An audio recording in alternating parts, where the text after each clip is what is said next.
मा कश्चित् दुःखभाग् भवेत्। ओम शांति शांति शांति।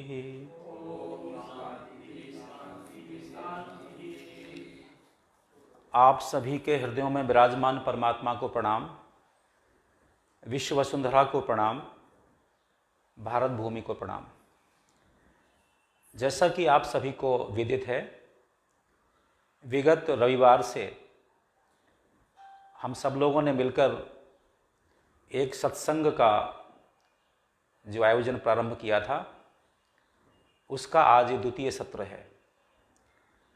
और ये विचार किया गया था पिछली बार भी कि हम इसको एक अनुष्ठान का रूप न दे करके परस्पर सीखने सिखाने का क्रम रखें। इसीलिए कोई ज़्यादा औपचारिकताएं हम लोगों ने यहाँ नहीं की। यहाँ पर पिछली बार मैंने भूमिका में एक बात कही थी, विनोबा जी को उद्धृत करते हुए, कि जितने भी हमारे सद्ग्रंथ हैं उनका अपना एक प्रयोजन है, एक उद्देश्य है। माने एक श्लोक के 10 अर्थ हो ही नहीं सकते। यदि हम ऐसा कर रहे हैं तो हम कहीं ना कहीं अपनी अक्ल का अजीर्ण परोस रहे हैं। विगत बार हम जब लोग यहाँ बैठे हुए थे और वक्तव्य के बाद एक सज्जन यहाँ विराजमान थे, उन्होंने एक बात कही थी कि मागी नाव न के बटाना, पर 3 दिन तक हमने वो सुना। तो उस बात को मैं पुनः ये बात दोहराना चाहता हूँ कि जो रामचरितमानस है या हमारा कोई भी ग्रंथ है, उन सभी ग्रंथों का जो उद्देश्य है वो है हम मनुष्य में जीवन मूल्यों की स्थापना कैसे करें। तो जो चौपाई, जो श्लोक यहाँ व्यास गद्दी से या परस्पर हम लोग संवाद कर रहे हैं, उसमें लोक मंगल कहाँ छुपा है, जीवन मूल्यों का उत्थान कहाँ छुपा है। यदि वो बात हो रही है तो हम उसके साथ न्याय कर रहे हैं। अदरवाइज एक रामचरितमानस में चौपाई आती है, वो मध्य धन तोड़ा, इस प्रकार चौपाई है। लोग कहते हैं वो धनुष बीच से तोड़ा, कि दिन के बीच में तोड़ा, कि सभा के मध्य तोड़ा। इससे क्या लेना देना अपन को। अल्टीमेटली जो उस प्रसंग में उसका जो एक मूल उद्देश्य है, हमें उससे भटकाव नहीं करना चाहिए। मैं यहाँ ये निवेदन करना चाहता हूँ श्रीमद् भगवद गीता को लेकर के। इसमें जो आदि गुरु शंकराचार्य हैं, उन्होंने भी भगवद गीता पर अपना भाष्य किया है। विवेकानंद जी की बुक मैंने आपको दिखाई थी पिछली बार। तो भगवान वेद व्यास से लेकर के जो जिन्होंने इसका संपादन किया, उसके पश्चात जो ऋषि परंपरा के हमारे अन्य संत हुए हैं, सभी ने कहीं ना कहीं गीता को समान रूप से उसकी उपादेयता को प्रस्तुत किया। हम देखते हैं अभी हमारे कुछ समय पूर्व लोकमान्य तिलक हों, डॉक्टर राधाकृष्णन हों, विनोबा जी हों, महात्मा गांधी जी हों, सभी ने गीता को अपने जीवन का एक बहुत महत्वपूर्ण पाथेय माना। मैं अभी मैंने वो उसको शेयर भी किया था फेसबुक पर। हमारे जो मेट्रो मैन कहलाते हैं हमारे देश के, श्रीधरन, उनका एक इंटरव्यू है कि आपने इतना ज़्यादा, आपके अंदर ऊर्जा कैसे आ गई, इतना विल पावर कहाँ से आ गया आपका। आप सबने उसको श्रवण किया होगा। उन्होंने भगवद गीता को ही रखा हुआ है। तो जो भगवद गीता है, ये वैसे तो सभी, जो मैं कहता हूँ, कोई भी सदग्रंथ ऐसा है ही नहीं कि हम जिसके लिए उसको हम कोई उसके ऊपर कुछ हमें कहें कि उसकी उपयोगिता नहीं है। सबका अपना अपना महत्व है। पर भगवद गीता को जिस प्रकार से सभी महापुरुषों ने उसको जो प्राथमिकता दी है, तो हमें लगता है कि शायद हम सबको उसका अनुपालन करना चाहिए। जैसे कि पिछली बार हमने एक श्लोक कहा था, यद्दाचै श्रेष्ठा तत्त देवेतरो जना। तो जो हमारे समाज के जो श्रेष्ठ जन हैं, जैसा वे करते हैं उसका हम लोग अनुपालन करते हैं। तो यदि भगवद गीता को प्राथमिकता वेद व्यास जी के पश्चात आदि गुरु शंकराचार्य जी, स्वामी विवेकानंद जी और जो मैंने अन्य अन्य नाम गिनाए हैं, आप सभी ने उसको अपने जीवन का एक बहुत बड़ा अंग माना, पाथेय माना, तो ये हम सबके समझने की बात है। हमने उसको कितना हम समझ पा रहे हैं, क्योंकि सदग्रंथ जो होते हैं वो सूत्र रूप में होते हैं और जो भाष्यकार होते हैं वो उसको डिक्टेट कर देते हैं, ये उनका काम रहता है। अनेक बार ऐसा होता है कि भगवद गीता या अन्य ग्रंथ सीधा सीधा पढ़ा जाए तो समझ में नहीं आता, पर जब हम संत जनों से सुनते हैं तो बात समझ में आ जाती है। तो मैं भूमिका के रूप में आज इतना ही कहूँगा कि एक तो हमें समझना यह है, हम जीवन में उन कामों को प्राथमिकता देते हैं जिनके बारे में हमारी सोच होती है कि वो हमारे लिए उपयोगी हैं, अन्यथा हम उनको प्राथमिकता नहीं देते। हम जब सुबह से शाम तक जो हमारे कामों की लिस्ट होती है, हम सुनिश्चित करते हैं कि कौन कामों की प्राथमिकता पहले है, उन कामों को हम प्राथमिकता देते हैं और इतने व्यस्तम समय के बाद भी आप समय निकाल लेते हैं। तो प्रथम तो हमें समझना यह है, क्या जो हमारा जो सत्संग है उसकी हमारे जीवन में भूमिका कितनी है। यदि हमारी समझ में यह बात आ जाए कि जिस प्रकार से हमारे शरीर के लिए पौष्टिक आहार की आवश्यकता होती है, यदि हम पौष्टिक आहार शरीर को नहीं देते तो वो रुग्ण हो जाता है, जीर्ण शीर्ण हो जाता है। ठीक वैसे ही यदि हम हमारे आत्मा को, हमारे मन मस्तिष्क को स्वाध्याय का, श्रवण का, सत्संग का हम उसे पाथेय नहीं देते तो कहीं ना कहीं वो भी रुग्ण हो जाता है। तो प्रथम तो हमें समझना यह है, जैसे पिछली बार भी तय हुआ था, कि ये परस्पर एक अनुष्ठान है नहीं, ये सत्संग है, केवल एक संवाद का विषय है। हम दोनों लोग रुचि लेंगे। मैं तो पलक पावड़े बिछा के आपके लिए सब तैयार हो जाता हूं यहाँ पर कि आप लोग पधारेंगे तो हमें आपका सबका सम्मान करना है, यहाँ पर आपका वैसा भी सम्मान करना है और जो कुछ वाणी से होगा वो भी सम्मान करेंगे। आप पे जो वाणी के पुष्प आपके चरणों में हम समर्पित करेंगे, ये भाव रहता मन में। चूंकि भगवद गीता या सब ग्रंथ कहते हैं ईश्वरः सर्वभूतानां हृदये अर्जुन तिष्ठति। तो यदि हमारी दृष्टि में आपके अंदर परमात्मा विराजमान है, तो फिर यदि हम ये कहें कि हम अपने वाणी से, अपने शब्द पुष्पों से आपके चरणों में हम सम्मान करेंगे तो ये वाजिब, कोई उचित बात है। आज मैंने पिछली बार एक बात कही थी, मैं दोबारा उस बात को दोहराता हूं। एक हम लोगों ने कार्यक्रम किया था 24 नंबर हनुमान जी जो मंदिर है उसमें सुंदरकांड पर मेरा व्याख्यान था और उस दौरान आप उस कार्यक्रम में महाराज जी उपस्थित थे। मैंने उस बात को उस बार कहा था, पिछली बार भी कहा था, इस बार फिर दोहराता हूं उस बात को। मैंने कहा था कि जब कोई व्यक्ति कोई वाहन चलाना सीखता है, नौसिखिया होता है, और उसके बाजू में कोई कुशल ड्राइवर बैठा हो तो निश्चिंत हो जाता है। आज हम सबका परम सौभाग्य है, श्रद्धेय शिव चैतन्य जी महाराज हमारे बीच उपस्थित हैं और ये मेरा परम सौभाग्य है कि आप अपना आशीर्वाद देने यहाँ पधारे हैं और हम सब उनके प्रति अपनी कृतज्ञता ज्ञापित करते हैं। श्रद्धेय रावत जी, जिनके विषय में मैंने पिछली बार भी कहा था और जितनी बार कहूँ उतना ही कम है, आप स्वयं अपने आप में हमारे आर्ट्स जो ग्रंथ हैं उनके प्रकांड पंडित हैं और फिर भी मेरे जैसे अदना व्यक्ति के सामने यहाँ बैठकर श्रवण करते हैं। तो ये वैसा ही है जैसे कोई शिक्षक पहले बच्चों को सिखाता है कोई बात, फिर पूछता है बताओ भाई क्या हुआ, और उनका उत्साहवर्धन करता है। और यही मंतव्य मेरा आप सबके बारे में है। चूंकि सत्संग बहुत कठिन चीज है, हम प्रतिदिन ये विचार करें, ऐसा शायद ही कोई व्यक्ति होगा जो 24 घंटे में से एक एक सेकंड का उपयोग करता हो।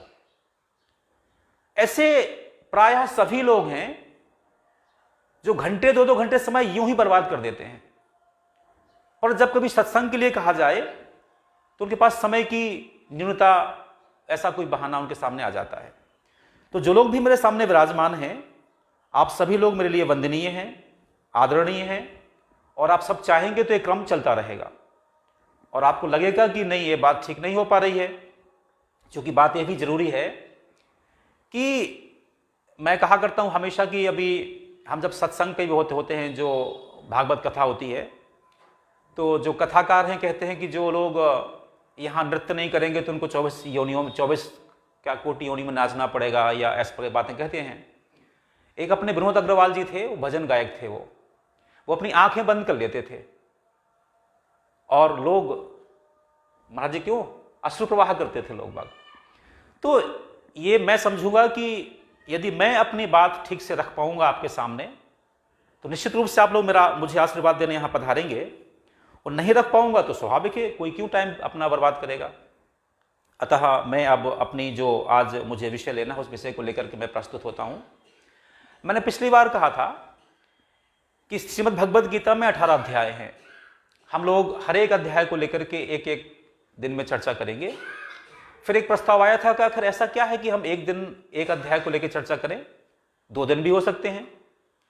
तो आपकी भावना का सम्मान करते हुए आज जो सेकंड चैप्टर है भगवद गीता का, उसमें 72 जो है श्लोक हैं, तो उस पूरे चैप्टर को हमने 2 भागों में डिवाइड कर दिया है। 18 श्लोक की बात हम आज करेंगे और 18 के बाद हम नेक्स्ट टाइम में बात करेंगे। 72 में से हमने 36 श्लोक की बातें करेंगे केवल। चूंकि प्रयास ये होता है कि जब जैसे महाराज जी ने विधिवत उसका अध्ययन किया है आर्ष ग्रंथों का, तो आप लोगों को एक श्लोक या एक शब्द के बारे में बताया जाता था, वहां पर बताया गया होगा। हमारा उद्देश्य यहां पर क्या है कि जो संपूर्ण चैप्टर में ऐसा मूल तत्व जो है, जो हम लोग जब दही से मक्खन निकालते, मक्खन क्या है, वो मक्खन परोसने का प्रयास किया जाता है। तो जो मेरा कहना है कि यदि भगवद गीता जो ब्रह्म विद्या का अनुपम ग्रंथ है, यदि हमारे पास 700 श्लोक पढ़ने का समय नहीं है, वैसे 700 श्लोक है भगवद गीता में, और हर एक श्लोक का अपना महत्व है। मैंने पिछली बार भी आपसे कहा था कि महर्षि वेदव्यास जी एक श्लोक तो छोड़िए, एक शब्द भी व्यर्थ नहीं लिख सकते, तो सभी श्लोक उसके लिए महत्वपूर्ण हैं। पर हमसे कोई पूछे कि भाई हमारे पास समय नहीं है, हमें बताइए कम से कम समय कैसे काम चल जाए, तो मेरा सुझाव होगा कि सेकंड चैप्टर को पढ़ लीजिए, तो भगवद गीता का एक पूरा प्रारूप समझ में आ जाएगा। हमें साहब 72 श्लोक पढ़ने का भी समय नहीं है, हमारे पास और कम समय है, तो मैं कहूंगा कि जो सेकंड चैप्टर है, जो उसके अंतिम 18 श्लोक हैं, वो पढ़ लीजिए, तो बात बन जाएगी। पर हम जो लोग यहां विराजमान हैं, हम लोग विस्तृत चर्चा करने को तैयार हैं यहां पर, तो वैसी बात होगी। हम लोगों ने पिछली बार जहां विश्राम दिया था अपने वक्तव्य का, उस वक्तव्य में था कि अर्जुन लड़ने को तैयार था नहीं, और जो फर्स्ट चैप्टर है उसका जो अंतिम श्लोक है, उसमें वो कहते हैं कि मैं किसी कीमत में नहीं लड़ूंगा, और वो अपने धनुष बाण टिका करके रथ में पीछे बैठ जाते हैं। ये स्थिति बनती है। और रोचक बात यह है, योगेश्वर भगवान कृष्ण जो पराब्रह्म परमेश्वर हैं, और भगवद गीता में तो एक गुरु की भूमिका निभा रहे हैं, पर शुरुआत कैसे करते हैं? वो कोई ब्रह्म विद्या की बात नहीं करते शुरुआत में। जो प्रथम श्लोक है भगवान कृष्ण ने जो भगवद गीता में बोला है, वो श्लोक है, कुतस्त्वा कस्मल मिदम विस्मय समुपस्थितम अनार्जुष्टम असृज्यम अकीर्तिकरम अर्जुन। ऐसा कहा उन्होंने कहा कि इस विषम समय में तुम्हारे अंदर यह अज्ञान का जो मैल कहां से आ गया? यह जो आर्य श्रेष्ठ लोग हैं समाज में, उनको शोभा नहीं देता। यह स्वर्ग देने वाला भी नहीं है और कीर्ति को देने वाला नहीं है। हम लोग जो यहां विराजमान हैं या जो लोग यहां नहीं भी हैं, हमारी दो ही अपेक्षाएं होती हैं। बहुत लोग इसलिए काम करते हैं उन्हें स्वर्ग की प्राप्ति हो जाए, या बहुत लोग काम करते हैं समाज में उनको यश मिल जाए। तो भगवान कृष्ण कहते हैं कि जो दो व्यक्ति के उद्देश्य होते हैं, दोनों भी तुम्हारे विफल होने वाले हैं। यदि आप अपने कर्तव्य का निर्वहन नहीं करेंगे तो आपको इन दोनों में से किसी की पूर्ति प्राप्ति नहीं होगी। और कर्तव्य क्या है? हम जीवन में देखते हैं, आप किसी के गुरु होते हैं, आप किसी के शिष्य होते हैं, किसी के पिता होते हैं, किसी के पति होते हैं, और जिस समय आप गुरु होते हैं गुरु का ही रोल करते हैं, कभी शिष्य होते हैं तो शिष्य का रोल प्ले करते हैं, ऐसा जीवन में आता है। तो इस समय जो अर्जुन है उसकी भूमिका सैनिक की भूमिका है, उसकी भूमिका और दूसरी भूमिका नहीं है। अब सैनिक की भूमिका क्या होती है? कोई सैनिक बॉर्डर पर पहुंच जाए और फिर कहे ऐसा हम युद्ध नहीं करेंगे। युद्ध करना या ना करना इस सैनिक के लिए नई निर्णय की बात नहीं होती है, ये निर्णय तो सेनापति करता है। सेनापति लेता है निर्णय कि हमें युद्ध करना है या नहीं करना है। सैनिक क्या करता है? सेनापति की आज्ञा का पालन करता है। यदि ऐसा ना होता तो जब दूध की क्रीड़ा हो रही थी और द्रौपदी को दांव पर लगाया जा रहा था, वो महाभारत का दृश्य आपने देखा होगा। अर्जुन तो बिल्कुल उत्तेजित हो रहे थे। उस समय आप क्या कर पाए? क्योंकि आप सैनिक थे, आप राजा नहीं थे। जो राजा ने चाहा वो हो गया। तो भगवान कृष्ण यहां पर इतनी सी बात कहते हैं कि जो तुम्हारा धर्म है, तुम्हारा कर्तव्य है, वो सैनिक का कर्तव्य है, और जो सैनिक का कर्तव्य है आपको वही करना चाहिए। यदि आप ऐसा नहीं करते हैं तो जो श्रेष्ठ लोग हैं समाज में, श्रेष्ठ व्यक्ति, एक ध्यान रखिए, केवल ऊंचे पदों पर बैठे ही श्रेष्ठ नहीं होते। हमारे अनेक ऐसे महापुरुष रहे हैं जिनके पास बहुत छोटे छोटे काम थे। हमारे संत रविदास जी बहुत छोटा सा काम करते थे वो तो, पर उनको मीरा जी ने गुरु बनाया ना बनाया। तो क्या आपका काम है ये महत्वपूर्ण नहीं है? आपका चिंतन क्या उच्च है ये महत्वपूर्ण है। तो आर्य कहा, अर्जुन बड़े सैनिक है पर आर्य है, श्रेष्ठ है, अच्छे विचारों का धनी है। तो उन्हें आर्य शब्द का प्रयोग करते हुए कहा कि यह आर्यों को शोभा नहीं देता, क्योंकि यह ना तो यश को देने वाला है और ना ही यह स्वर्ग को देने वाला है। तब भी यह बात समझ में नहीं आई अर्जुन को। इसे तीखी भाषा का प्रयोग करते हैं नेक्स्ट श्लोक में। क्लेब्यम मा स्म गमः पार्थ ना एतत् त्वयि उपपद्यते क्षुद्रम हृदय दौर्बल्यम त्यक्त्वा उत्तिष्ठित परम तपा। एक शब्द है क्लेब्यम, इस नपुंसक शब्द कहते हैं इसको। इससे बड़ी गाली और क्या हो सकती है सैनिक के लिए? जो व्यक्ति जिसने अकेले ही विराट के युद्ध में सबको जीत लिया हो, वो तो बहुत बड़ा बहादुर था, वो क्लेब्यम कैसे हो गया? पर जब हमें किसी से कोई अच्छा काम करवाना होता है, उसे दिशा में लाना पड़ता है, कई बार तीखे शब्दों का प्रयोग भी करना पड़ता है। तो उन्होंने, भगवान कृष्ण ने सेकंड श्लोक उनका, कोई ब्रह्म विद्या नहीं, यहां पे बड़ा तीखा प्रहार किया कि यह जो है तुम्हारे मन में जो ये दुर्बलता आ गई है, यह बहुत निकृष्ट है, छोटी है, क्षुद्र है, यह तो वीरों को शोभा नहीं देती। और बाद में उत्तिष्ठित परम तपाह, यह भी बोल दिया तुम तो परम तपस्वी हो भैया, ये तुम्हारे मन में कैसे आ गया? तो पहला श्लोक भगवान कृष्ण ने बड़ा अच्छा थोड़ा सा अच्छी भाषा का प्रयोग किया, और यहां तो ललकार दिया एकदम, ये व्यक्ति का जो है ना अंदर का जो पौरुष जाग जाए, उसका सोई हुई आत्मा जाग जाए। फिर इसके बाद अर्जुन को तब भी बात समझ में नहीं आती है, और जो तर्क करता है वो तर्क वाजिब तर्क है, कोई गलत तर्क तो है नहीं। वो तो कहता है कथम भीष्महम संख्ये द्रोणम च मधुसूदन इशुभि प्रति इत्स्वमयी पूजा हो अरिशूदना। अब कह रहा है वो ये बताइए, हम आप भी हमारे जो बड़े लोग होते हैं, बुजुर्ग होते हैं, हम उनके प्रति आदर करते हैं, भले ही कई बार उनका व्यवहार हमारे लिए अनुचित हो। तो अर्जुन कहते हैं हम जो भीष्म हैं और द्रोण हैं, हम इन्हें कैसे, इनके विरुद्ध हम बाणों की वर्षा कर सकते हैं। हम जो है, ये तो हमारे पूजनीय लोग हैं। जो भीष्म और द्रोण सर्वाधिक हमारे पूजनीय व्यक्ति हैं, हम उन्हें कैसे, हम उनके प्रति बाण वर्षा कर सकते हैं।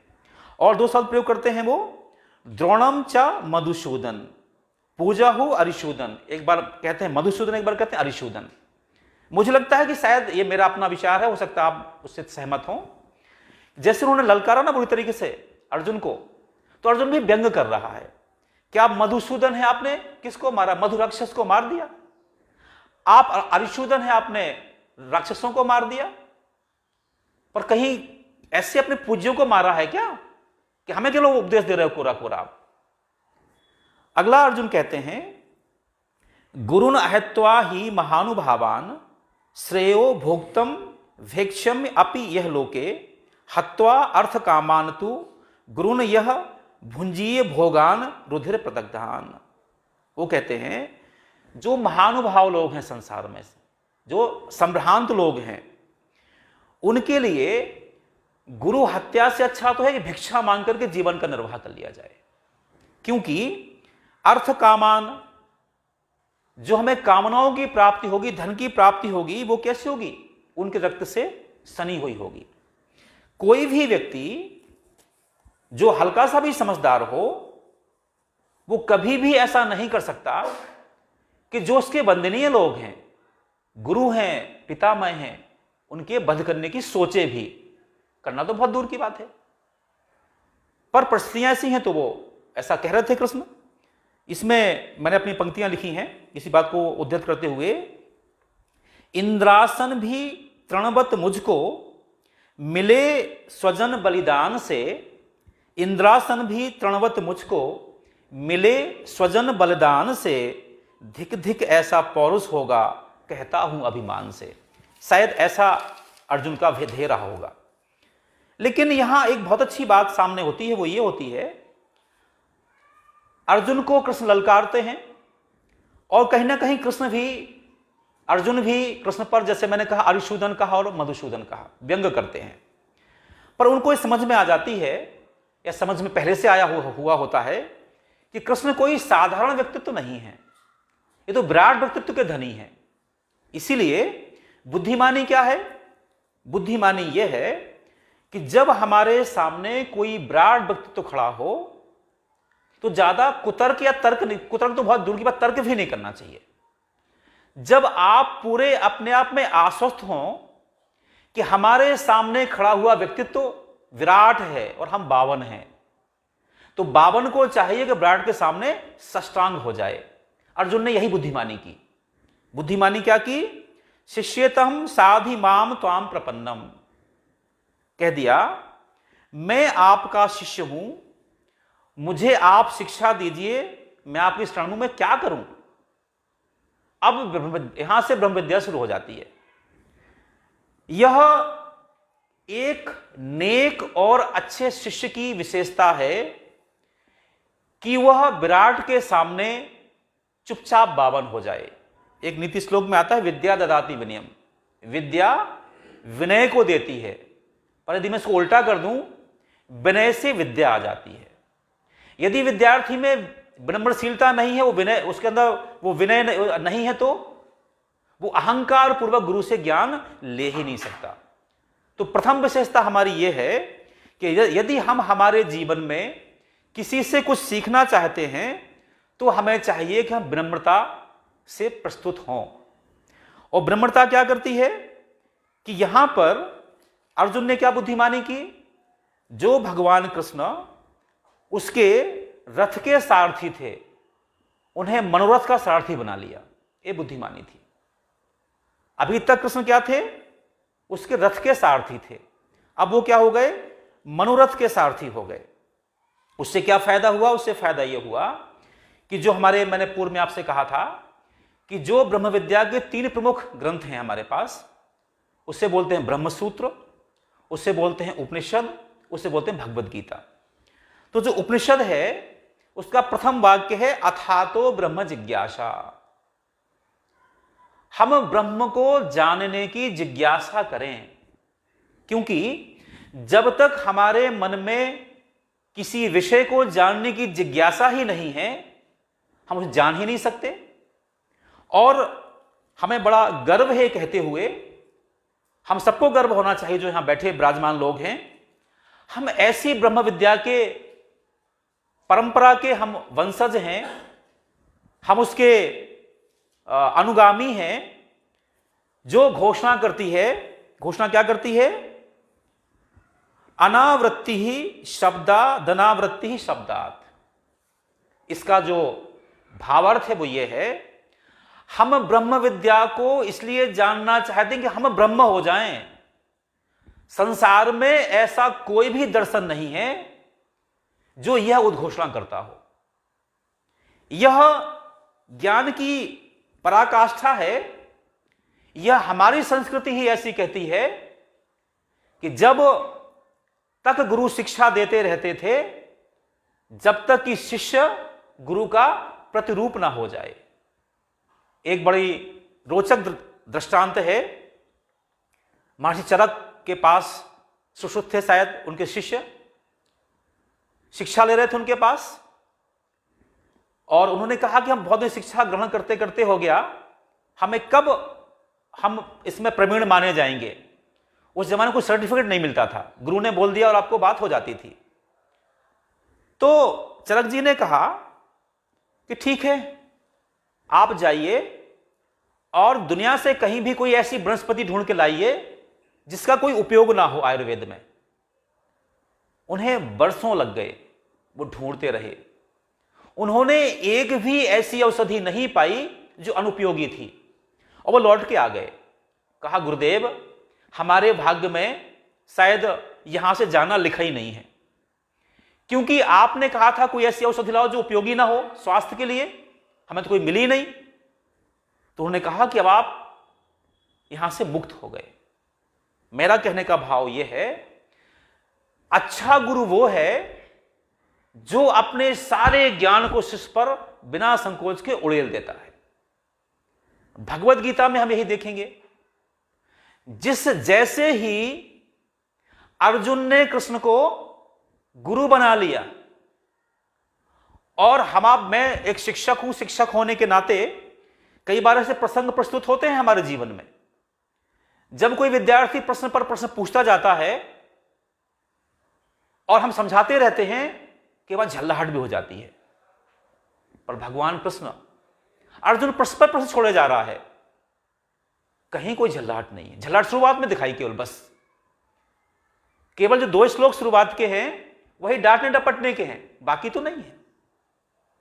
बाकी तो अर्जुन प्रश्न कर रहे हैं और कृष्ण का जवाब दे रहे हैं बिना किसी कहना चाहिए झल्लाहट के। तो मेरा आज ये बड़ी बड़ी शिक्षा हम सबके लिए है। यदि हम हमारे जीवन में एक शिष्य की भूमिका में हैं, तो हमें विनम्रता अपने अंदर लानी पड़ेगी, और हम गुरु की भूमिका में हैं तो तब भी हमें इतना उदार होना पड़ेगा कि शिष्य कैसा ही हो, कितने भी प्रश्न पूछे आपसे, पर जब तक वो संतुष्ट ना हो जाए तब तक आप उसको बराबर उसका सहयोग करते रहिए। इसीलिए मुझे कहते हुए बड़ा प्रसन्नता है, बड़ा गर्व है कि इस धरती पर हमने जिन्हें इस धरती का प्रथम जगत गुरु कहा, कृष्णम वंदे जगत गुरु। यदि इस धरती पर जगत गुरु की किसी को उपाधि मिली, वो भगवान योगेश्वर कृष्ण है। हमने इसलिए उनको ऐसा कहा क्योंकि एक ऐसे शिष्य को जो शिष्य किम कर्तव्य विमूढ़ हो गया हो, वह कोई काम करना ही ना चाहता हो, और उसको उसके कर्तव्य में अनुरोध कर दिया, ये परम गुरु की विशेषता है। अब जो पहला श्लोक भगवान कृष्ण ब्रह्म विद्या के नाम पर कहते हैं, या समझायस के लिए कहते हैं, जब वो शिष्य बन जाता है तो वो कहते हैं, असोच्यान अनसोचस्तुम प्रज्ञावादांश भास्ते गतासून अगतासून नानु सोचंती पंडिता। ये श्लोक मुझे बहुत प्रयासपूर्वक आप सबके सामने इसको मुझे डिक्टेट करना है, और जितना अच्छे से मैं इसको कर पाया डिक्टेट, उतनी मुझे सुविधा हो जाएगी पूरी बात करने में। यहां पर यदि मैं इस श्लोक के साथ न्याय न कर पाऊं तो पूज्य महाराज जी यहां विराजमान हैं, श्रद्धेय रावत जी यहां विराजमान हैं, मुझे जरूर ठीक करेंगे कि मैं कहीं विषय से भटक तो नहीं रहा हूं।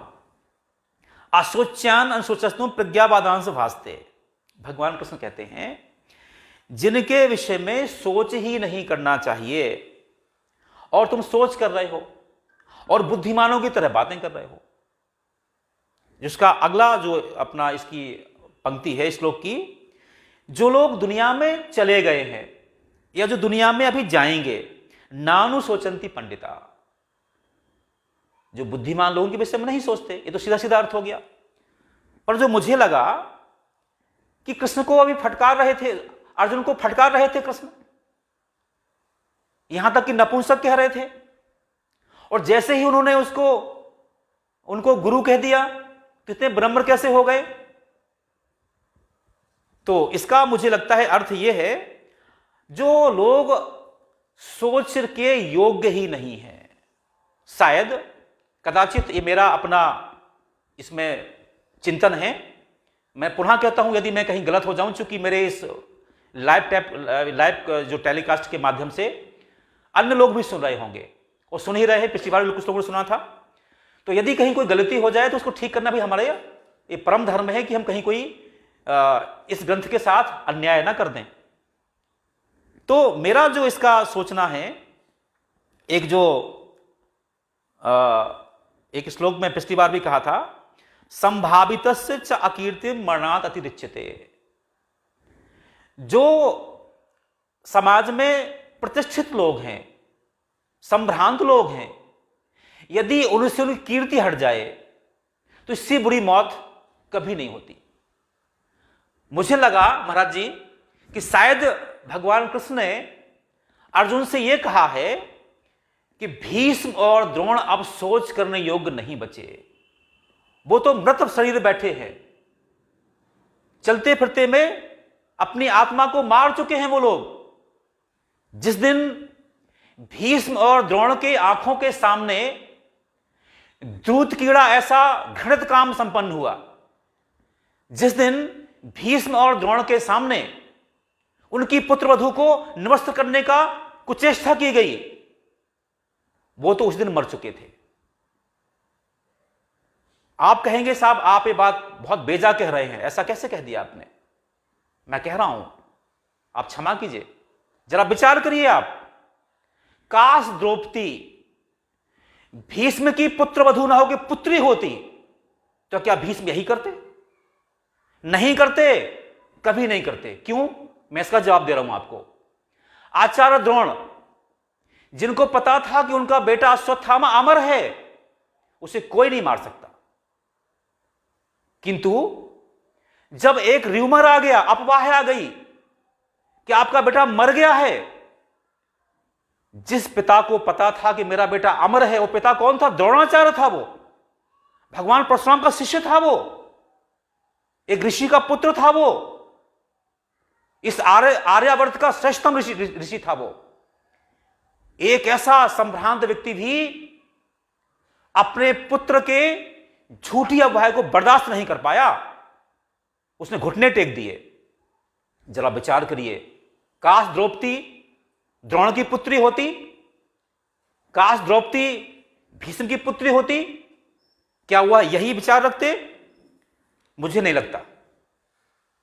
यदि मैं कुछ ज्यादा बोल गया हूं तो मुझे आप ठीक कर देंगे, क्योंकि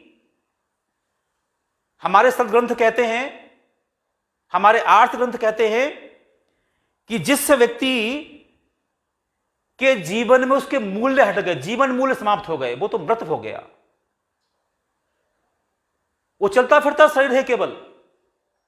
आप कल्पना करिए, यदि भीष्म और द्रोण कोई सामान्य व्यक्ति होते, कई बार जीवन में ऐसे प्रसंग आते हैं कि हम चाहकर भी उसका प्रतिवाद नहीं कर पाते, ऐसे प्रसंग आते हैं।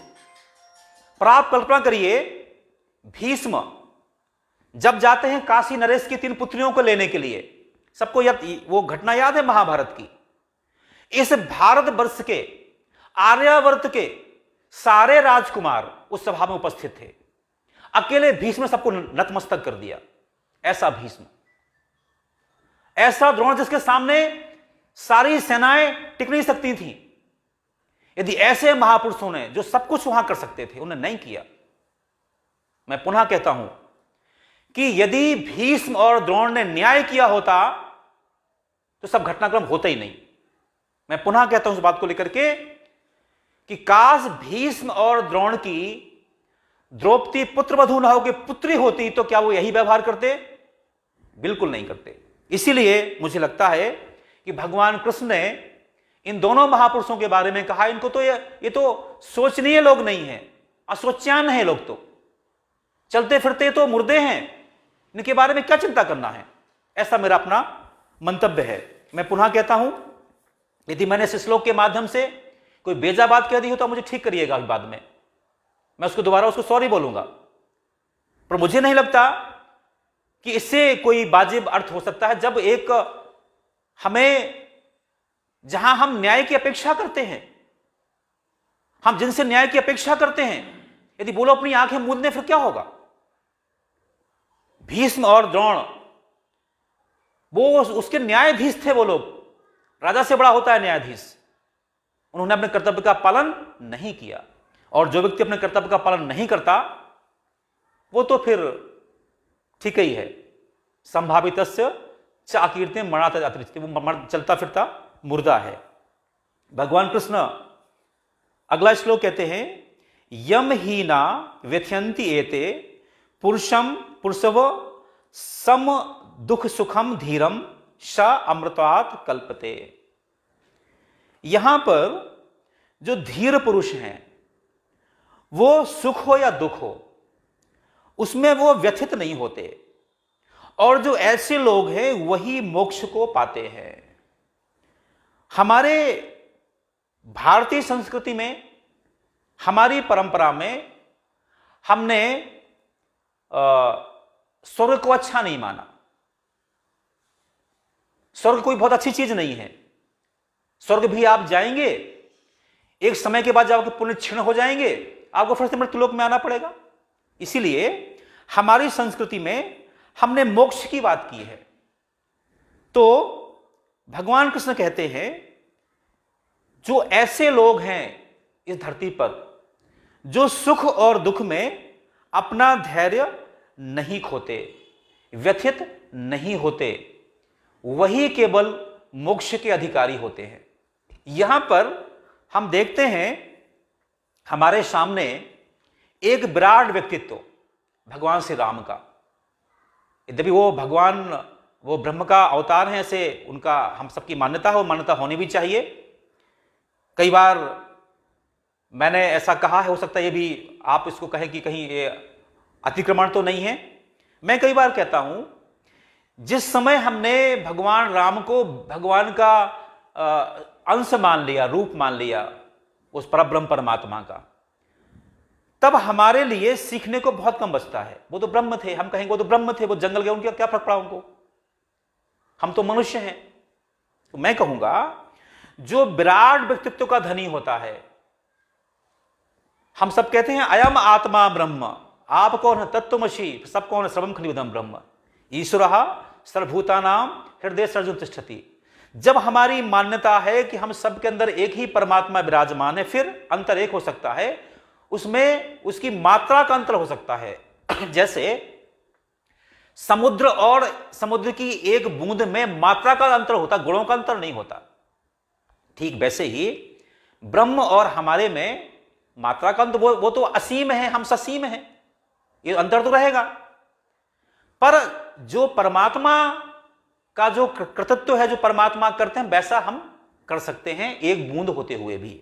इसीलिए हम देखते हैं कि जब भगवान श्री राम को एक लगा पता उनका राज्याभिषेक होने वाला है, कोई ऐसी ज्यादा मन में उत्साह नहीं था, कोई खास बात होने वाली है, और जब बन जाने की बात आई, उनके स्वजन परिजन बड़े दुखी हुए, तो वो समझा रहे उल्टा, पिता दीन मुझे कानन राजू, उसे राज्य बना लिया। तो हमारे जीवन में ऐसा कोई भी व्यक्ति नहीं है जिसके जीवन में सुख या दुख ना आते हों।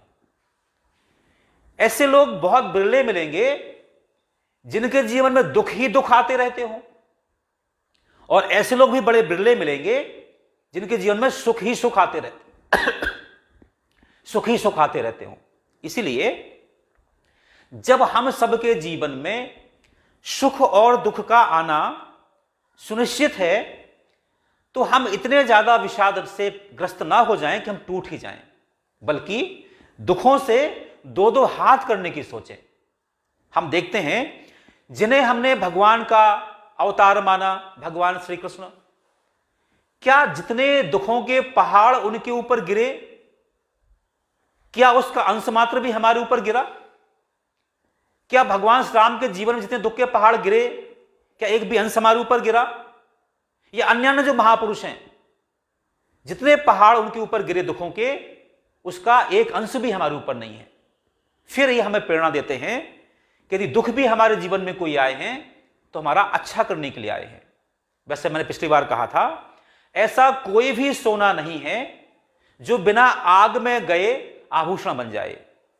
ऐसा कोई भी महापुरुष धरती पर नहीं हुआ जो बिना परेशानियों के जूझे महापुरुष बन गया हो।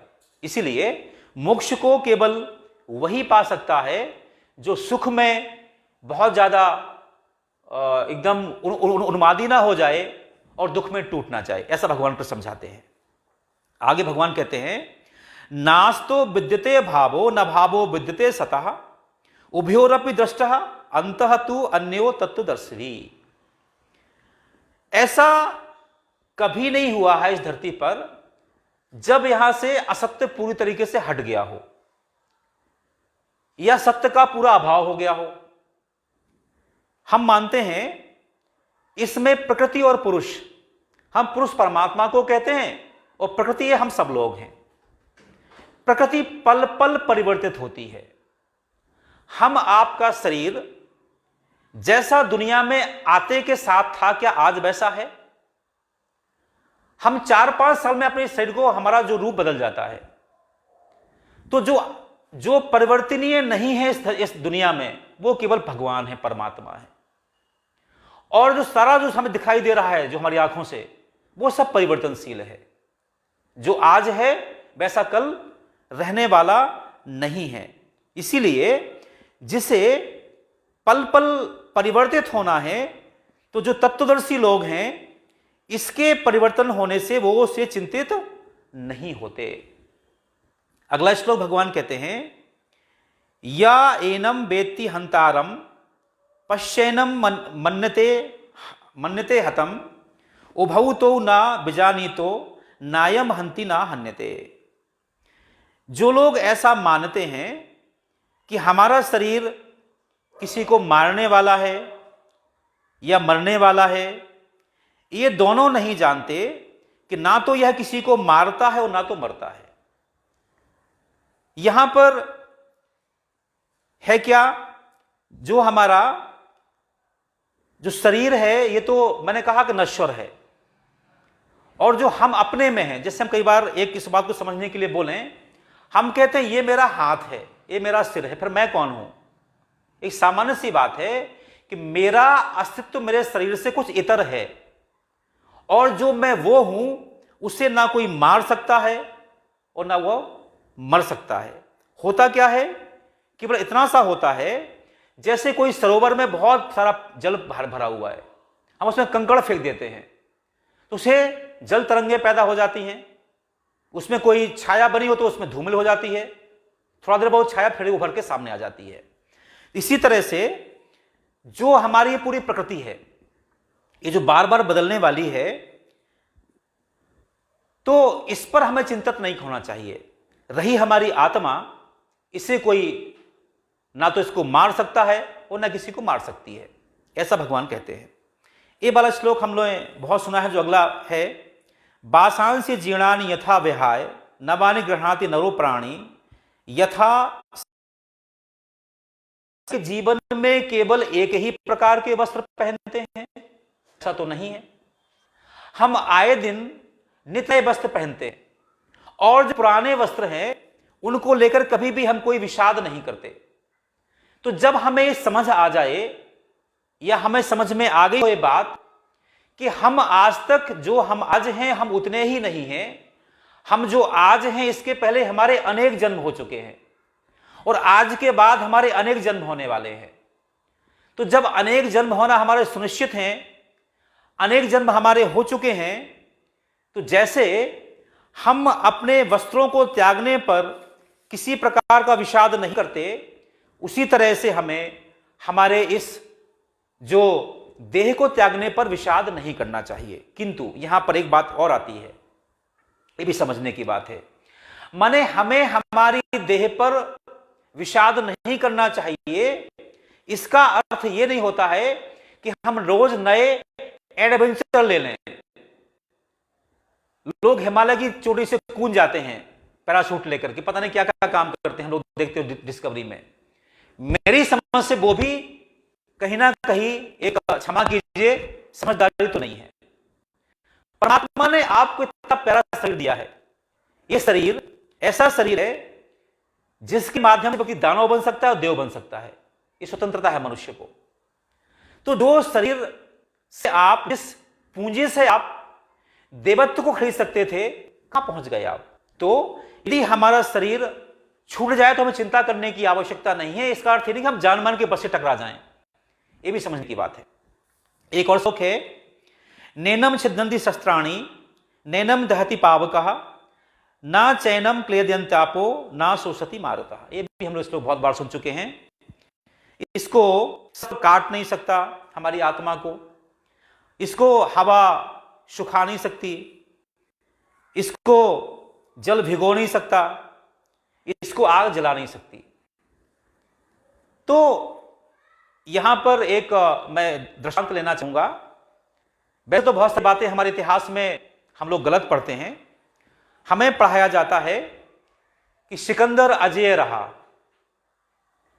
पर सच यह है सिकंदर केवल भारतवर्ष में था, वो पौरुष था, उससे हारा।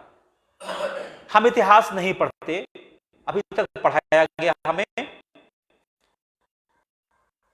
मुझे पूरा भरोसा है जो नई शिक्षा नीति आएगी विद इन 2 years हम ऐसे ही पढ़ेंगे कि केवल एक जगह हारा, वो पौरुष से हारा, और हार कर व्यक्ति भागता है। आप कल्पना करिए, जो पूरे विश्व को जीतता हुआ आया हो, फिर यहां से लौटे हुआ क्यों लौट गया?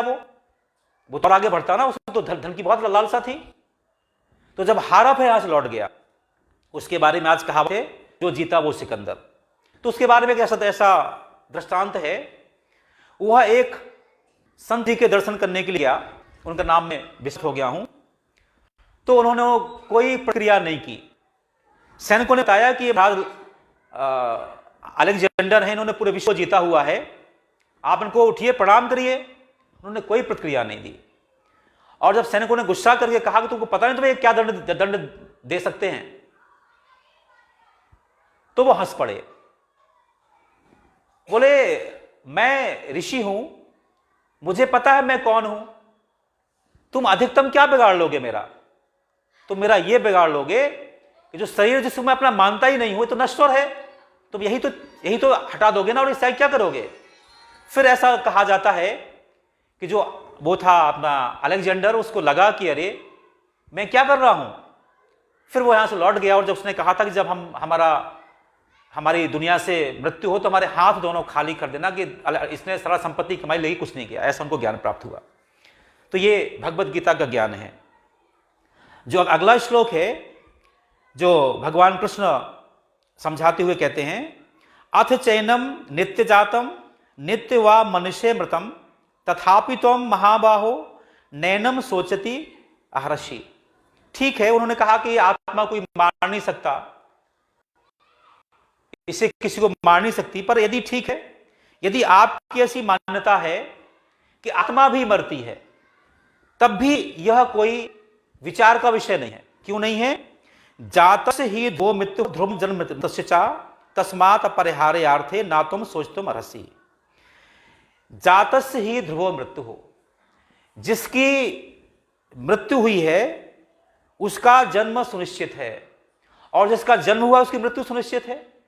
यदि यह है तब भी हमें इसके लिए चिंतन की आवश्यकता नहीं है। हम रोज क्या देखते हैं? रोज प्रातः होता है, रोज संध्या होती है। क्या कभी प्रातः को लेकर के, संध्या को लेकर हमें कभी व्यथित हुए? क्या नहीं हुए? जो चीज नित्य आने जाने वाली है उसको लेकर के इस प्रकार की चिंता करने की आवश्यकता बिल्कुल है नहीं। और जो अगला श्लोक है इस पर भी मैं कुछ जोर देकर के अपनी बात कहने वाला हूं। अगला श्लोक है, अथ चेत त्वम इदम धर्मम संग्रामम ना कृष्यसि ततः स्वधर्मम कीर्तिम च हित्वा पापम अवश्यसि। यदि तुम इस धर्म युद्ध को नहीं करोगे तो क्या होगा? जो तुम्हारा स्वधर्म है, वो तुम्हारी कीर्ति है, तुम इसको प्राप्त नहीं करोगे और बल्कि पाप को प्राप्त करोगे।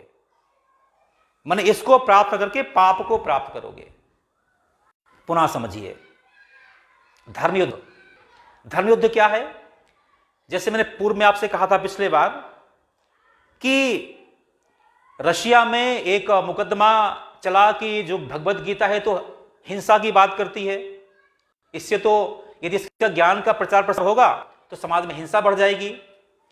तो यहां पर धर्मयुद्ध शब्द का जो प्रयोग हुआ है, यहां मैंने पूर्व में आपसे कहा था कि अर्जुन की भूमिका क्या है? एक सैनिक की भूमिका है। हमें विचार करना पड़ेगा। हम सारे मनुष्यों की जो हमारी भूमिकाएं हैं वो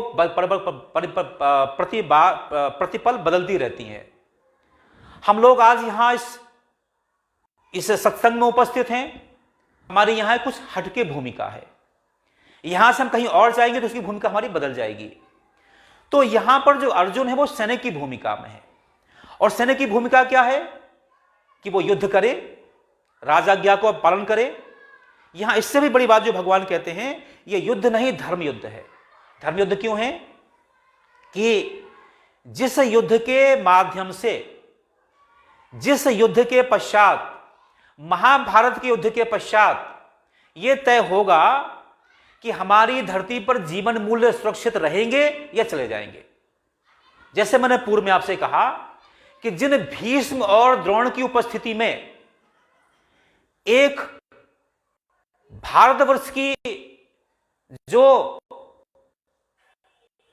अस्मिता है उसको तार तार करने का प्रयास किया गया और वो मौन रहे, तो क्या भविष्य में यह दोहराया जाएगा? यह भविष्य में ऐसा होगा कि जिसने किसी हमारी बहन बेटी या हमारी अस्मिता को आंख उठा के देखी उससे उसको यथायोग्य दंड दिया जाएगा। इससे धर्म युद्ध है।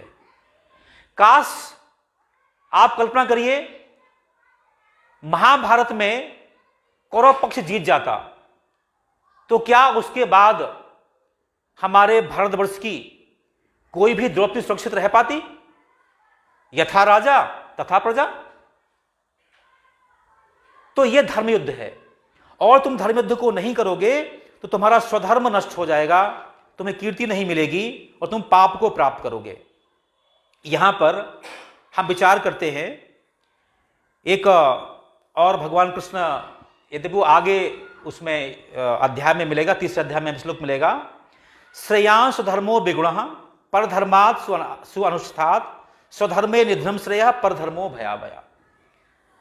जो हमारा अपना धर्म है उसमें हमें भले हमें मृत्यु प्राप्त हो जाए, पर हम जो दूसरे के धर्म में चल के हमें भले जीवन बचा रहे, पर वो धर्म हमारे लिए ठीक नहीं है। यहां धर्म की भाषा क्या है? 5000 वर्ष पहले इस धरती पर कोई अन्य धर्म का नाम की कोई चर्चा नहीं थी। ना तो क्रिश्चियन धर्म था, ना तो इस्लाम धर्म था, ना तो बौद्ध धर्म था, ना तो जैन धर्म था। धर्म का अभिप्राय था कर्तव्य।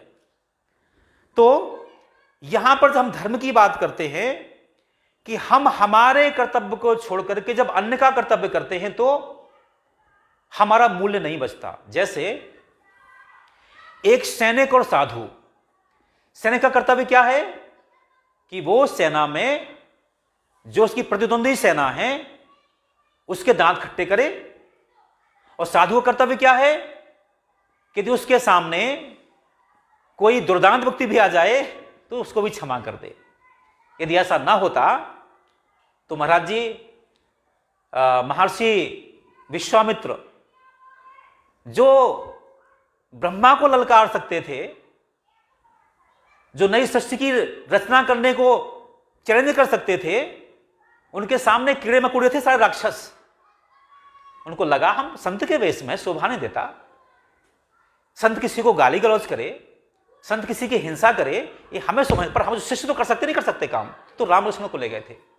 तो मेरा कहना है कि जिसकी जो भूमिका है, यदि वो अपनी भूमिका का निर्वाह करेगा तो उसका महत्व है। जैसे लोहे से सोना ज्यादा कीमती है, पर लोहा सोचे कि मैं तो भैया अब सोने का कर्तव्य करूंगा, क्या कुदाल बनेगा? लोहे का सौंदर्य है उससे कुदाल बने, लोहे का सौंदर्य उससे तीर बने, लोहे का सौंदर्य उससे तोप तलवार बने, ये लोहे का सौंदर्य है। सोने का सौंदर्य क्या है? उसकी चमक कभी नहीं, उसके आभूषण बने। दोनों की अपनी भूमिका है, किंतु यदि सोना भूमिका में आता है, लोहे की लोहा आता है, दोनों का मूल्य वो निर्मूल हो जाते हैं।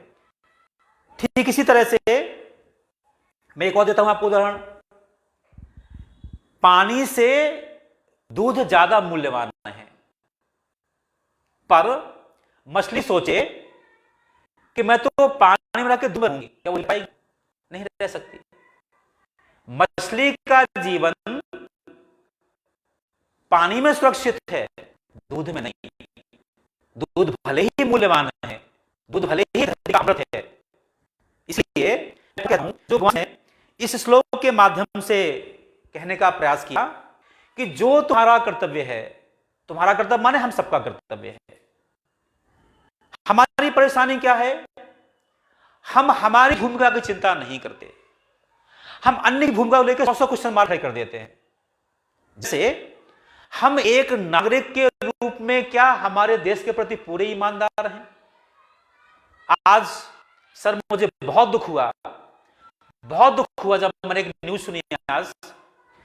हमारे देश के पूर्व न्यायाधीश मार्कंडेय काटजू ब्रिटेन की एक कचहरी में गए। 25 फरवरी को उन्होंने कहा हमारे भारत की न्याय व्यवस्था ध्वस्त है, यदि नीरव मोदी को वहां भेजा तो उसको न्याय नहीं देगा। यहां के 50% न्यायाधीश भ्रष्ट हैं, यहां की सरकार तानाशाह है। आप अपना करिए। मार्कंडेय काटजू जिन्होंने 20 वर्ष तक उनको मेलॉर्ड कहा गया, उनको क्या बोलते उसको, न्यायमूर्ति कहा गया है, न्यायमूर्ति कहा गया। एक न्यायमूर्ति रूप में उनके सारे जजमेंट देखिए, क्या उन्होंने न्याय किया? क्या? मेरा कहने का मतलब इतना सा है कि हम हमारी भूमिका नहीं निभाते, हम दुनिया पर क्वेश्चन मार्क करना शुरू कर देते हैं। हम लोग एक दिन महाराज जी के पास बैठे थे, श्रद्धेय बादल जी, श्रद्धेय महाराज जी, मैं और हमारे मित्र राजेश गुप्ता जी। वहां एक प्रसंग, इस प्रकार का प्रसंग आया था। प्रसंग केवल यह आया था कि उसमें हम लोग किसी के विषय में चर्चा कर रहे थे, तो वहां एक प्रसंग आया था कि हम तय करें हमारी भूमिका क्या है। दुनिया है, हम सबको नहीं समझा सकते। हाँ, कभी हमें भूमिका मिल जाए वहां जाने तो हम समझाएं उनको, कार्ड को समझाएं, ये ना मत करो। पर यहां बैठ के हम एक केवल इतना सीख सकते हैं। उनके प्रसंग को मैं इसलिए उठा लिया कि जो हमारे भारत का एक नागरिक है, जिसे सारे राज्य में सम्मान मिला, न्यायमूर्ति की प्रतिष्ठा मिली, और वो हमारे देश निंदा करने पहुंच गया, हमारे देश की थू करने पहुंच गया। और रोचक बात और सुनिए, मजे की बात, जज था, उसने फटकारा, तुम्हारा इंटेंशन ठीक नहीं है रहा। प्रयत्न है, जब हमारी भूमिका में रहते हैं हमारा सम्मान होता है। हम जब भूमिका का अतिक्रमण करते हैं, हम अपनी सम्मान को खो देते हैं। तो भगवान कृष्ण ने यहां समझाया कि अर्जुन, तुम सैनिक की भूमिका में हो, और तुम सैनिक का यदि कर्तव्य नहीं करते हो, यह धर्म युद्ध है। यदि आप चाहते हो कि भविष्य में हमारे देश की बहन बेटियों का सील सुरक्षित ना रहे, आपकी मर्जी। और यदि आप चाहते हैं कि हमारे देश की बहन बेटियां सम्मान से जिएं, स्वाभिमान से जिएं, वो मैत्री बने, वो गार्गी बने, वो भागी बने, तो तुम्हें युद्ध करना चाहिए, तुम्हें युद्ध करना पड़ेगा। इसमें भगवान ने उसी को, जो मैं श्लोक बोल का था, अकीर्तिम चापि भूतानि कथयन्ति व्याम संभावितस्य चाकीर्तिम मरणात् अतिरिक्त। भगवान कृष्ण ने यह कहा इसके बाद, अकीर्तिम चापि भूतानि कथयस्यन्ति त्याभ्याम। यदि आप अपने कर्तव्य का पालन नहीं करेंगे तो बहुत लंबे समय तक लोग तुमको याद करेंगे। कैसे याद करेंगे? बुरे के रूप में। हम आज राम को भी याद करते हैं, रावण को भी याद करते हैं। जहां राम को हम परमात्मा बना लिया हमने। हमारे पिताजी मैं फिर से मैं नाम ले लिया उनका अपना आज, उनकी एक पंक्ति थी, मत जपो राम का नाम किंतु करो सदा सत्काम, राम के पद को पालोगे। तो यदि हम अपने जीवन में हम अच्छे कर, राम का काम क्या है? हम सत्कर्म करते हैं। सत्कर्म अभिप्राय इतना सा है कि हमारे काम से हमारा कल्याण तो हो ही हो, जग का कल्याण भी हो। ये है अच्छा काम, ये है राम का काम। माने हम केवल इतने संकुचित ना हो जाएं कि केवल हमारा तो भला हो, दुनिया का भला ना हो, हमारा भला भी हो, जग का भला ही हो। इसीलिए केवल और केवल एक संस्कृति दुनिया में ऐसी है जो कहती है विश्व का कल्याण हो, धर्म की जय हो, और कोई ऐसा नहीं बोलता। इसलिए वो कहते यदि आप कर्तव्य का अपना प्रतिपालन नहीं करेंगे तो बहुत लंबे काल तक आपको लोग आपको भला बुरा कहेंगे, क्योंकि संभावितस्य च अकीर्ति मरणात् अतिरिच्यते। उन्हें पूर्व में परम तप कहा हुआ है, सज्जन कहा हुआ है। अर्जुन सैनिक की भूमिका में तो क्या हुआ? सज्जन तो है। इसलिए यदि आप चाहते हैं तो आप ऐसा नहीं कर सकते। मैंने कुछ पंक्तियां अभी जोड़ी थी। पाषाण हुए जीवंत वहां जहां राम के चरण पड़े। पाषाण हुए जीवंत वहां जहां राम के चरण पड़े, आए जो भी जलना चाहे, आए जो भी जलना चाहे, हम भी लिए मशाल खड़े। कहने का अभिप्राय इतना सा है, इसमें एक प्रसंग आता है अहिल्या का प्रसंग। मुझे लगता है महाराज जी शायद मैं सही हूं तो आप मुझे सही करिएगा। बहुत बातें प्रतीकात्मक होती हैं। कोई ये शरीर पत्थर नहीं बनता। पत्थर कैसे बन जाता है? जब कोई पति अपनी पत्नी को लांछन लगा के उसको तिरस्कृत कर दे, वो तो पत्थर ना हो जाएगी, उसकी मानवीय संवेदना ना मर जाएंगी। तो जब देवी अहिल्या को उनके जो गौतम ऋषि हैं उनके पति ने उनको तिरस्कृत कर दिया, वो पाषाण की तरह हो गई, पत्थर की तरह हो गई। उनकी भावनाएं एकदम नष्ट भ्रष्ट हो गई। पर जब कोई राम जैसा महापुरुष वहां पर आया, कहा नहीं मां, आप पूर्णतः पवित्र हैं। ये सर्टिफिकेशन था उनका। जब कोई समाज का राम, और राम व्यक्ति वो बनता है जो अपने सुख दुख से पहले समाज की चिंता करता है। निश्चरहीन करहु मही भोज उठाए प्रणकीन। उनका राम ने काम क्या किसने बिगाड़ लिया था? तो जब कोई ऐसा महापुरुष समाज में निकलता है, उसका सर्टिफिकेट काम आता है। तो जब राम ने अहिल्या का स्पर्श किया मां, तो वो खिल गई। पाषाण की जो महिला है वो जीवंत हो उठी। ये इसका भाव है। ये पंक्तियां मैंने जो लिखी आज ही लिखी है मैंने। पाषाण हुए जीवंत वहां जहां राम के चरण पड़े, आए जो भी जलना चाहे, हम भी लिए मशाल खड़े। ये ज्ञान की मशाल है। और ज्ञान की मशाल में यदि आप ज्ञानी नहीं हुए तो मतलब क्या निकलता है? मैंने एक एग्जाम्पल दिया करता हूं कि एक जो हमारी क्या बोलते हैं सोना को बनाती पारसमणि, वो मैं तो भेदभाव करती है। वो लोहे को स्पर्श से सोना तो बना देती है पर पारस नहीं बनाती। आग क्या करती है?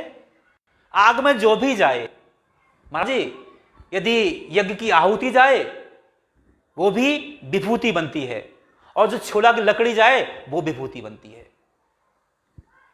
तो ये कर्तव्य है। यदि हम सत्संग में आने के बाद सत्संग में सराबोर नहीं हुए तो या तो कमी सत्संग की है या तो कमी हमारी आपकी है। इसीलिए मैं पुनः कहता हूं, भगवान कहते हैं कि आप अपने कर्तव्य से च्युत नहीं हो सकते। और जो ये श्लोक भी बहुत ज़्यादा हम लोग सुनते हैं, भगवान कृष्ण कहते हैं कर्मण्येवाधिकार रस्ते मां फलेषु कदाचन मां कर्मफल हेतुर्भो माते संगोस्त अकर्मणि। कहते हैं तुम केवल कर्म करो, फल की चिंता मत करो। लगता बड़ा आसान है कहने में, पर हम थोड़ा व्यावहारिक दृष्टि से देखें। आप सब लोग विचार करिए, क्या हम सभी लोग जो यहां विराजमान हैं, जो लोग मुझे लाइव सुन रहे हैं, वो लोग जितने हम काम तय करते हैं एक दिन के लिए, सुबह से शाम तक के लिए, क्या सारे के सारे काम एक दिन के जीवन के नहीं? क्या सभी काम आपके मन मुताबिक संपन्न होते हैं? नहीं होते, कभी नहीं होते।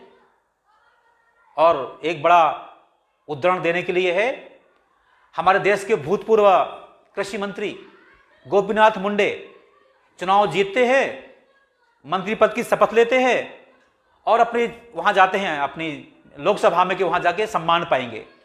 जाता क्या है? उनका मृत शरीर जाता है। तो जब हम अपने जीवन के एक दिन को अपनी मन मर्जी से डिजाइन नहीं कर सकते, फिर सारा जीवन का हमने ठेका लिया हुआ है क्या? इसीलिए मैं हमेशा कहता हूं, भगवत गीता में जो भगवान कृष्ण तो उसके मुख्य वक्ता हैं ही, अर्जुन तो श्रोता हैं ही, पर एक वक्ता के श्रोता और भी है, वो है संजय और धृतराष्ट्र। संजय का निचोड़ क्या भगवत गीता के बारे में? एक और मजेदार बात है, यदि कोई, अभी मैंने आपसे कहा कि गीता को हमने पढ़ना 700 श्लोक, तो आप 18 श्लोक पढ़ लीजिए। अब मैं आगे कहता हूं, यदि हमें भगवद गीता का केवल और केवल एक श्लोक पढ़ना हो तो संजय का निचोड़ है, हमारा नहीं, संजय का निचोड़। वो कहते हैं, यत्र योगेश्वरः कृष्णो यत्र पार्थो धनुर्धरः तत्र शिरविजयो भूतिर्ध्रुवः नीतिर्मतिर्मम।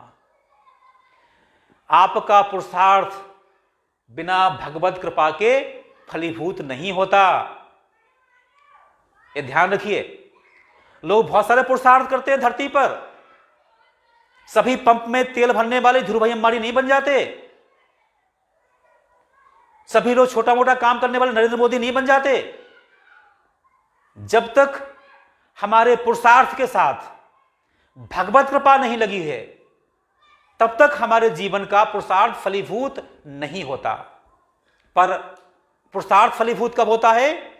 जो मैंने पूर्व में आपसे कहा कि यदि हम अपने धर्म से च्युत हो जाते हैं, भगवत कृपा नहीं मिलती, भगवत कृपा नहीं मिलती। हमें पात्रता विकसित करना पड़ती है महाराज जी।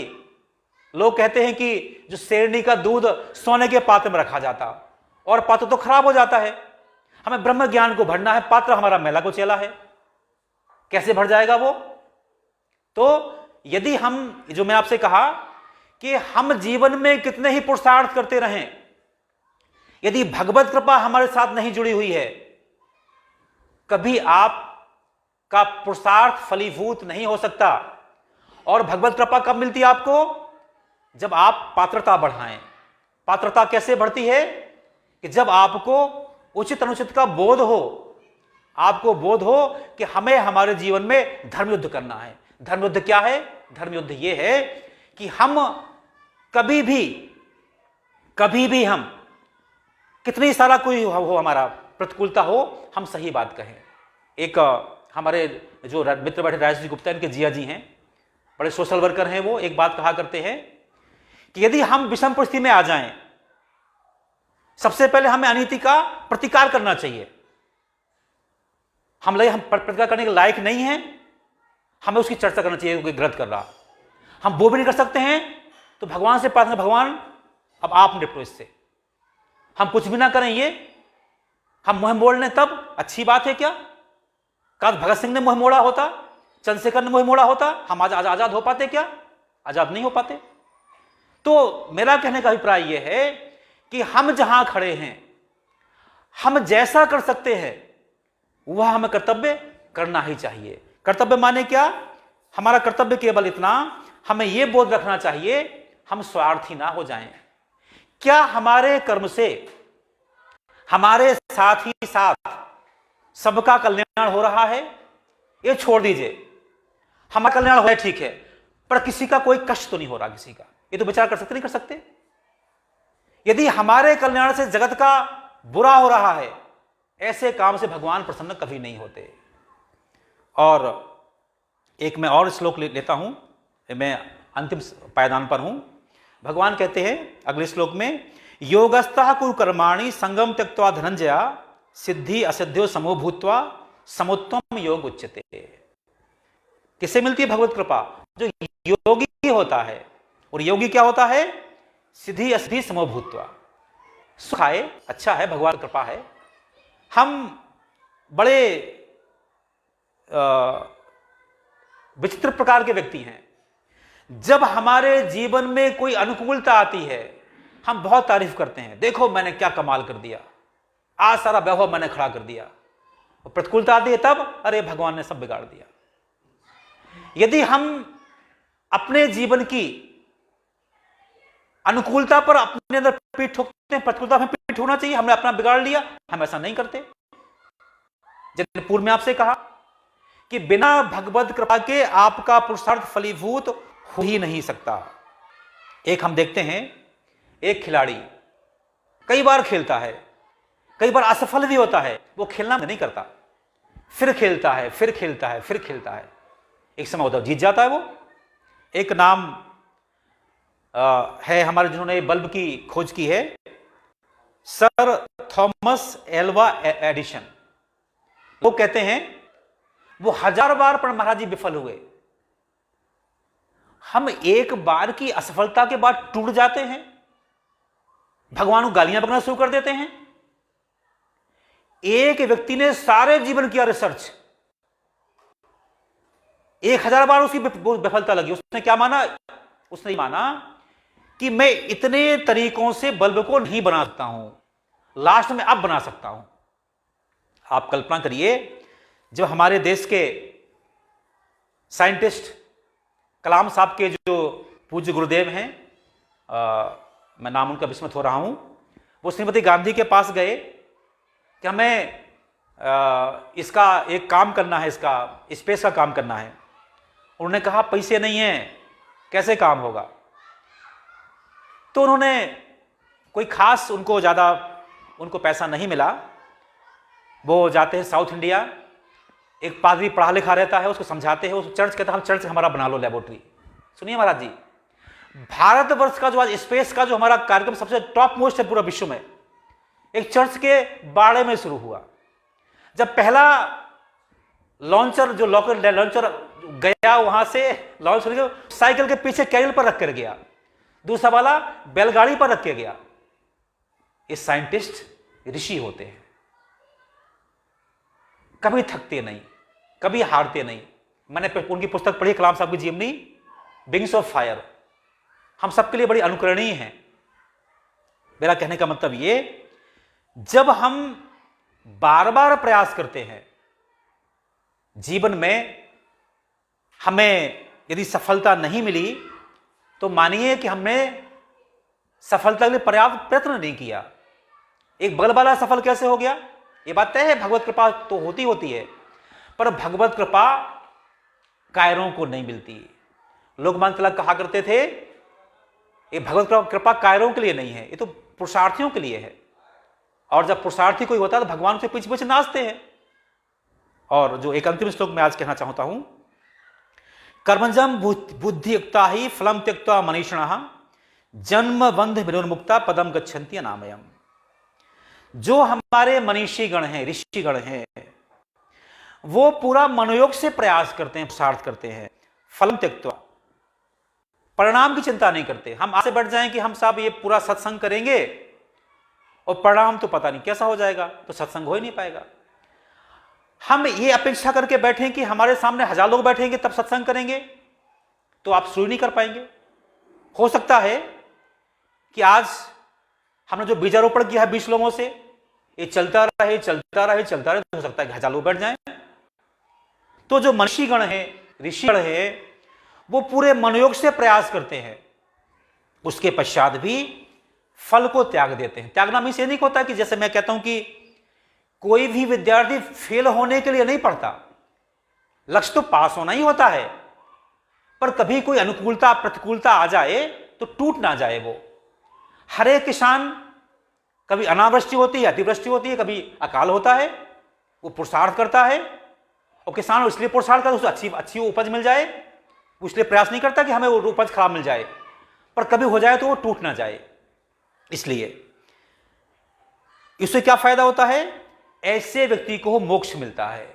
यहां पर मैं एक दृष्टांत देना चाहता हूं, उसके बाद मैं अपनी वाणी को विराम दूंगा। दृष्टांत मुझे बड़ा रोचक लगा और ये मैंने जो अपना दृष्टांत लिया है वो लिया है मैंने विनोबा जी से। उनके 2nd चैप्टर में ये उन्होंने इसका उल्लेख किया है।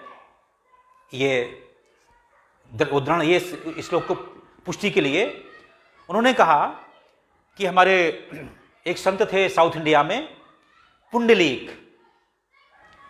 उन्हें लगा कि जब सारे जगत में भगवान ही हैं, जो हमारे माता पिता वो उम्र को बहुत आयु वृद्ध हो गए हैं, उनको हमारी आवश्यकता है। तो उन्होंने सारे काम छोड़ करके उनकी माता पिता की सेवा करना शुरू कर दिया। उनके पास केवल एक ही काम था, फ्रॉम मॉर्निंग टू इवनिंग, भगवान को उनका अपने माता पिता की सेवा करना। सेवा किस भाव से करना?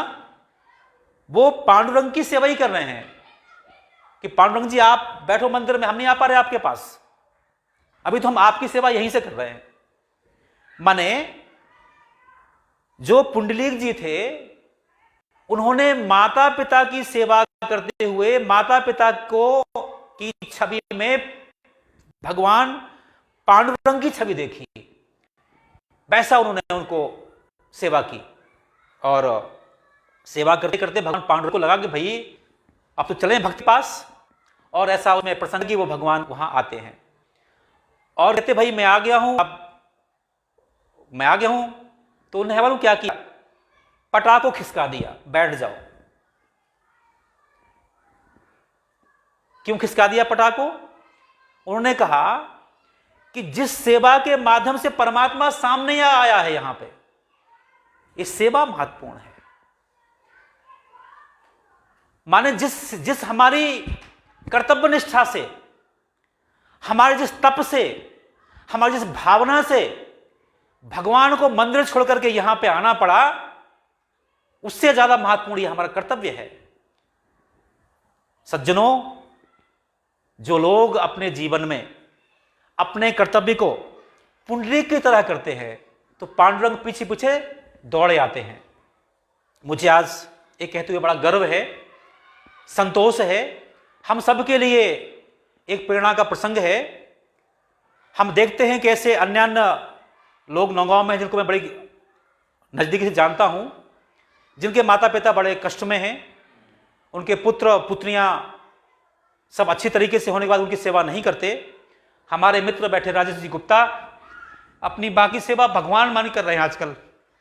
हम इनकी सेवा को, इनको साधुवाद देते हुए हम ये आज शिक्षा ग्रहण करें यहाँ पर कि ये जो अंतिम जो मैंने जो बोला आज दृष्टांत, यदि हम इतना समझें आज के जो पूरा सार है कि हमारा पुरुषार्थ फलीभूत तब होता है जब हमें भगवत कृपा मिलती है, और भगवत कृपा हर एक पुण्य को तब मिलती है जब वह अपने कर्तव्य को पूरे मनोयोग से करता है। तो पांडुरंग पीछे भी दौड़ना पड़ता है।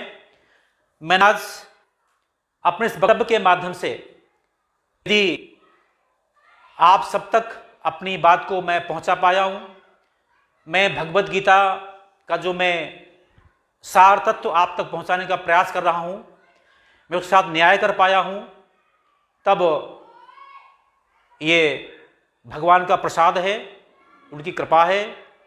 और यदि कहीं न कोई त्रुटि हुई है तो मेरी अपनी कमी है, मेरी अपना अज्ञान है, और मैं ज़रूर चाहूँगा कि मेरे वक्तव्य के बाद कहीं कोई त्रुटि हुई हो तो हमारे बीच जो दो महापुरुष यहाँ विराजमान हैं उस कमी को आज ही ठीक कर देंगे। क्योंकि जब इस मंच के माध्यम से कोई बात कही जाती है तो वो औरों की प्रेरणा का केंद्र बनती है। यदि अच्छा कहा गया, ये आपके आशीर्वाद का प्रताप है। कुछ त्रुटि हुई है, हम उसको अगली बार नहीं दोहराएंगे। एक मंत्र दोहराने के बाद हम इस बात को, आज के वक्तव्य को विराम देंगे। सब लोग हाथ जोड़ेंगे।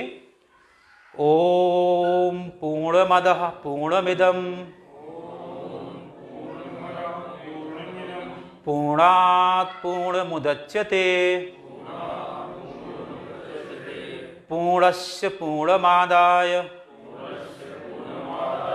पूर्णमेवावशिष्यते। ओम शांति शांति शांति।